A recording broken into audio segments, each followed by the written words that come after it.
مع محمد الحجوي. تاكتيك الماتش.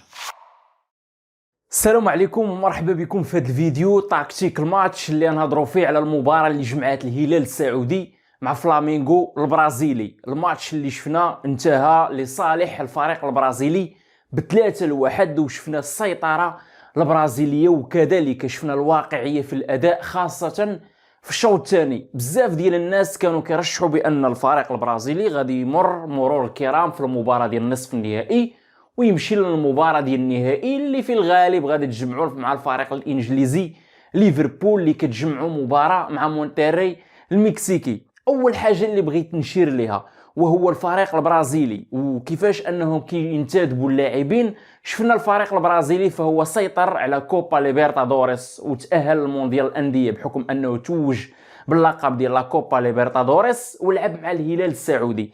الهلال السعودي اللي ايضا كيمتلك لاعبين ذو مستوى كبير. المدرب الروماني اللي كيشرف على الفريق السعودي الهلال اللي هو رازفان فهو دخل ب4-2-3-1 اللي كاينه لمسه ديال المدرب فيما هو هجومي، ولكن الضعف الكبير للفريق السعودي اللي هو النقطه الفارقه اللي خلات اليوم الفريق البرازيلي لانه يتفوق على اليوم الفريق العربي السعودي الهلال.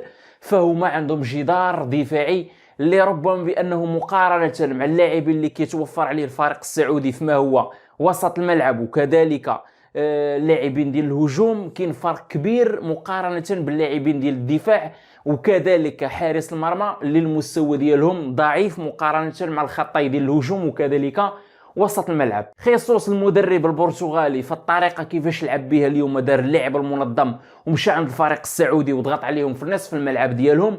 نقطه القوه ديال الفريق البرازيلي هو الصبر طيله المباراه اللي كانت هي السر، كذلك المشكل اللي عانى منه الفريق السعودي وهو الضعف ديال الخط الخلفي اللي هو الضعف ديال الدفاع ديالهم.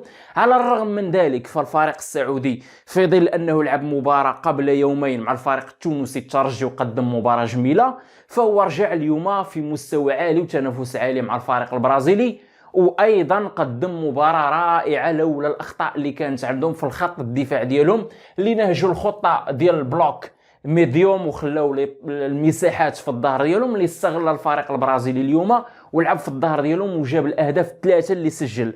كذلك المساهمه ديال المدرب ديال الهلال بالاخراج ديالو للاعب جوفينكو ودخل في المكان ديالو في الشوط الثاني لاعب خاربين اللاعب السوري. كانت نقطه تحول في المباراه بحيث ان اللاعب جوفينكو كان اللاعب اللي كيشكل خطر على الفريق البرازيلي بحيث انه هو السبب ديال الهدف اللي سجله الفريق السعودي في الشوط الاول والهدف ديال التقدم للكره بدات التحول بدا من القدم ديال اللاعب جوفينكو. الهدف اللي سجله الفريق السعودي في الشوط الاول ما خاصوش يمر مرور الكرام لانه فيه اشياء تدرس في العالم ديال التكتيك ديال كره القدم، بحيث انه شفنا الكره ملي كانت في وسط الملعب خرج ليها سالم الدوسري على الرغم من انه كيلعب كمهاجم في الجهه اليسرى، خرج للكره هنا اللاعبين ديال الفريق الخصم كيتسحبوا لعمق الملعب. غوميز كيدخل المربع العمليات بحكم انه لاعب كيخصو يتواجد في هذه المنطقه هذه حيث هو المهاجم الحر ديال فريق الهلال السعودي. لاعب البيروفي فهو كاريو اللي كيدخل لعمق الملعب باش يسحب معاه المدافع الايسر ديال الفريق البرازيلي اللي هو دافيد لويز كيدخلوهم لعمق الملعب. سالم الدوسري ملي كتلعب الكره عند جوفينكو لعمق الملعب هنا كيكون عندنا مكان فارغ، ايضا هنا مكان فارغ كيدخل هنا سالم الدوسري وايضا هذا المكان الفارغ كيطلع ليه المدافع الايمن للهلال السعودي وكيستقبل الكره في هذا المكان هذا اللي بقى منطقه فارغه وكيلعب تمريره للخلف اللاعبين اللي قادمين من الخلف اللي هو اللاعب سالم الدوسري اللي كيسدد وكيسجل الهدف الاول ديال الفريق السعودي والوحيد في هذه المباراه هذه اللي بانت المعالم ديال القوه ديال الهلال السعودي في الخط الوسط ديالها في الهجوم وكذلك الانضباط ديالهم. ايضا اللاعب اللي كان لاعب في مدافع ايسر كان كيطلع. هاد الطريقه اللي لعبوا بها اللاعبين ديال الهلال السعودي لولا الضعف اللي عندهم على مستوى حراسه المرمى وكذلك على مستوى ديال المحورين ديال الدفاع فكنا نشوفوا الهلال غادا تقدم مباراه اكثر مستوى مما قدموه اليوم. لكن لسوء الحظ كنعرفوا العقليه العربيه ماشي مثلا العقليه الاحترافيه ديال الفريق البرازيلي، فالعقليه العربيه بصفه عامه كيفكروا فقط في وسط الملعب وفي الهجوم. الحمد لله انهم ولاو كيفكروا في وسط الملعب. في واحد الماضي القريب كان اي فريق عربي كينتدب فقط اسماء اللي غادا تكون وازنه في خط الهجوم، وكينسى وسط الملعب والدفاع اللي لا يقل شأنا على باقي المراكز. الا عندك دفاع مزيان كتكون عندك فرقه ايضا مزيانه، وخص يكون عندك فقط توازن ديال الخطوط ديال الفريق ككل. شفنا العقليه الاحترافيه ديال الفريق البرازيلي. الكل كيعلم بان الفرق البرازيليه هي المدرسه اللي كتنتج المواهب، لكن المدرب خيسوس، المدرب البرتغالي اللي عنده تجربه كبيره على المستوى ديال التدريب، المدرب اللي كان قدم مستوى كبير مع بنفيكا مع سبورتينغ لشبونه، عنده التجربه الكبيره اللي كيعرف الواقع ديال الكره. الا بغيتي تحقق الانجازات والالقاب شنو خصك توفر، فهو نادى على لاعبين مجربين حطهم في الدفاع، عزز الدفاع ديالو، كذلك حارس مرمى اللي مجرب اللي هو الحارس اللي كان عند الفريق الاسباني فالنسيا دييغو الفيس، وكذلك المدافع الايسر اللي عنده تجربه كبيره فيليبي لويس ورافينيا. هنا كتشوف بان الفريق ما كيفكرش فقط في الوسط وكذلك في الهجوم، فهو اول حاجه بدا بها هي خط الدفاع. رمم الدفاع ديالو وخلاه تكون عنده قوه كبيره، وبدا كيرمم الصفوف ديالو ايضا بلاعبين مجربين مثل دييغو اللي دخل في الشوط الثاني، لاعب اللي شبعان كره كيف ما كنقولوا، عنده تجربه كبيره في دوري ابطال اوروبا وقدم مستوى كبير مع الاتليتيكو دو مدريد، مع لا يوفي، وكذلك مع وولفسبورغ، وكذلك مع بريمن، الفريقين الالمانيين.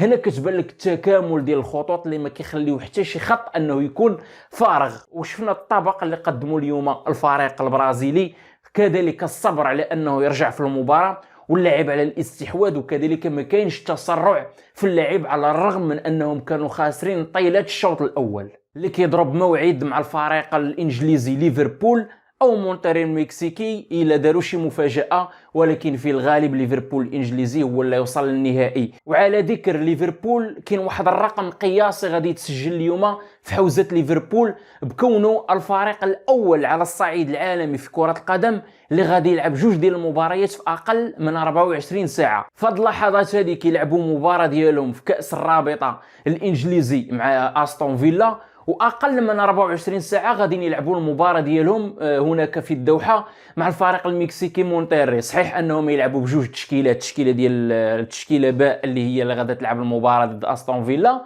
والتشكيله الرسميه غادا تلعب في المباراه ديال كاس العالم للانديه مع مونتيري، ولكن كيتحسب بانه مباراتين في اقل من 24 ساعه، ولو انها بجوج ديال التركيبات بشريه مختلفه، ولكن فهي محسوبه على ليفربول الانجليزي. وهذا رقم اللي غادي تحسب ليفربول الانجليزي في ظل ان الاخوه الى بحثوا قلبوا يذكرونا بشي فريق في العالم سبق له لعب بجوج ديال المباريات في اقل من 24 ساعه. بغيت نشير لهذا الموضوع ديال انه ليفربول غادي يلعبوا جوج مباريات في اقل من 24 ساعه، وهي رسالة للمسيرين والمدربين ديال الفرق العربية والمغربية خاصة، اللي كنشوفوا دائما المدربين دائما كيشكيو كيقولوا كنلعبوا جوج ديال المباريات في اقل من 4 ايام 3 ايام، كنلعبوا الحاد، كنوليو نلعبوا يوم الاربعاء.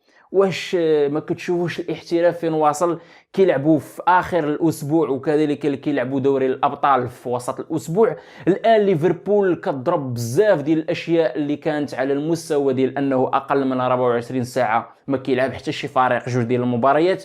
ليفربول الان كتلعب في اقل من 24 ساعه جوج ديال المباريات، وكتبين القيمه ديال الاحتراف بانه في ظل انك فريق كره القدم ومحترف فانت كتكون على 28 لاعب في اللائحه ديالك، زائد لاعبين اللي كيكونوا الفريق الامل. يعني ما عندكش عذر انك تقول بانه عندي تشكيله وحده وكنلعب مباريات متتاليه في وقت اللي هو ضيق. فالفريق ديال كره القدم والقوه ديالو هي في الفريق الاول والفريق الثاني، وكذلك في الفريق الثالث اللي كيتكون من لاعبين ديال الامل. اذا كنتمنى التحليل ديالي في تاكتيك الماتش المباراه ديال الهلال وفلامينغو وصلاتكم بالطريقه اللي كنتو كتمناو. اي راي، اي اقتراح، اي اختلاف مع الراي، الف مرحبا. دخلوا لقسم التعاليق وعطيوني الاراء ديالكم. الانستغرام ها هو، الف مرحبا بالاقتراحات وبالاسئله ديالكم، كنجاوب على كل شيء. ما بقى لي الا نودعكم. كان معكم محمد الحجوي من قناه منتخب فانز. استودعكم الله والسلام عليكم ورحمه الله.